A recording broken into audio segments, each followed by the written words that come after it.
So we are now joined by Paul Watler. And Paul, we always start off with pretty much the very same question. Who you for?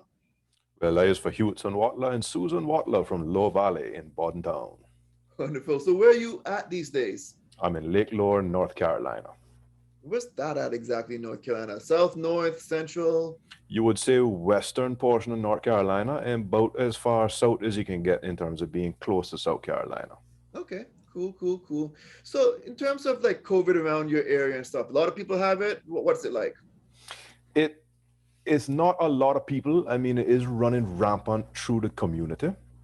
And you do have some that catch it. And I feel, say, because everybody can know somebody that has it pretty close to them, they'll you'll get a resurgence in wearing your mask and the social distancing thing, and everybody gets serious again about it until you see them come back and they go, oh well, that was a miserable time, and now that I have it, nothing, at least I survived and this and that. So you get them take off the mask again and try act a little lax, which not exactly what you really want to see happening, because you could have wish everybody take it serious all the time.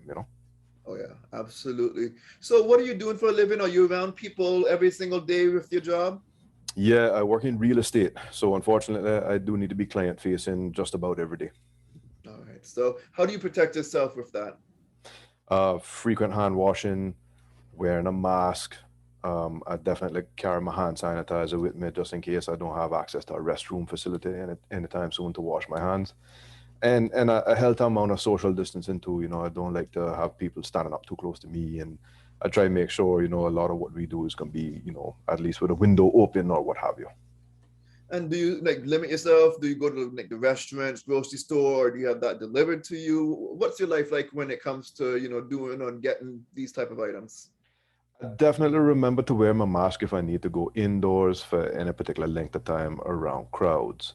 But when it comes to grocery stores at this point, I have been frequenting one where you can order online, pay online, and just show up and get it, right outside. So I'm not really going in.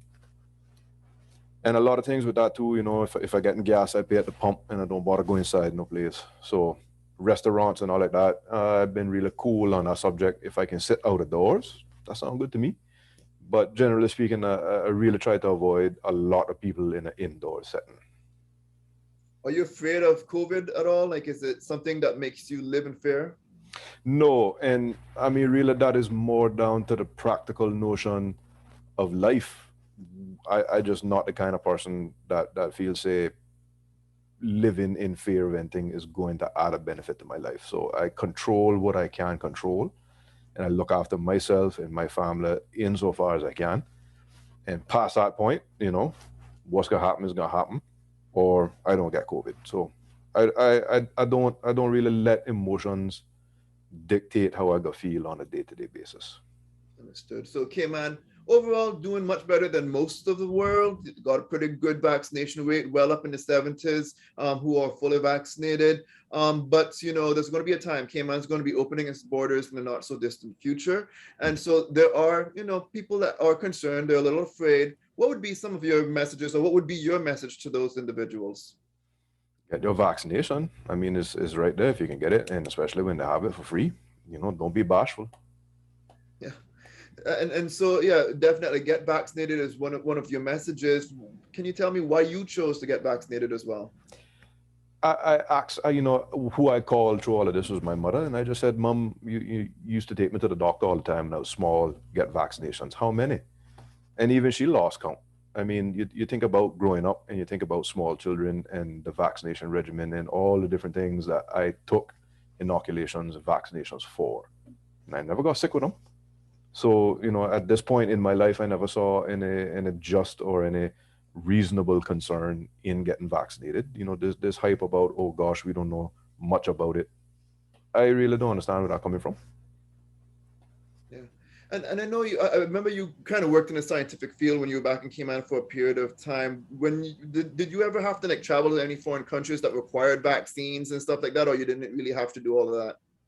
I went to South Africa more than once, and I was required to be on an anti-malarial when I went because, of course, they have malaria, which is something that you could actually catch from mosquitoes.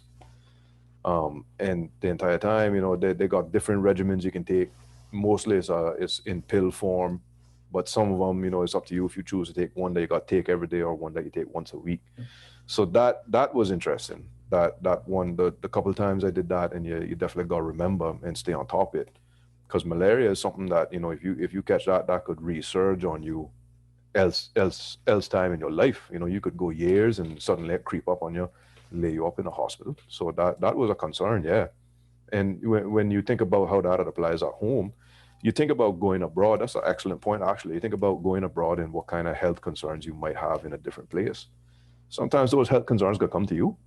You know, nobody made us that guarantee in life that we could sit in Cayman or anywhere in the world and we would never have to worry about a brand new health concern like COVID-19. You know. Absolutely. Well, Paul, really appreciate you taking some time to talk to me. Again, we're just checking in with our fellow Caymanians who are living all across the world, and just kind of letting everybody hear, what it's like for us who are not living in Cayman right now, and we're living abroad, and we are doing just fine. And really, again, thank you for taking your time with me. Always good to hear from you, Kevin.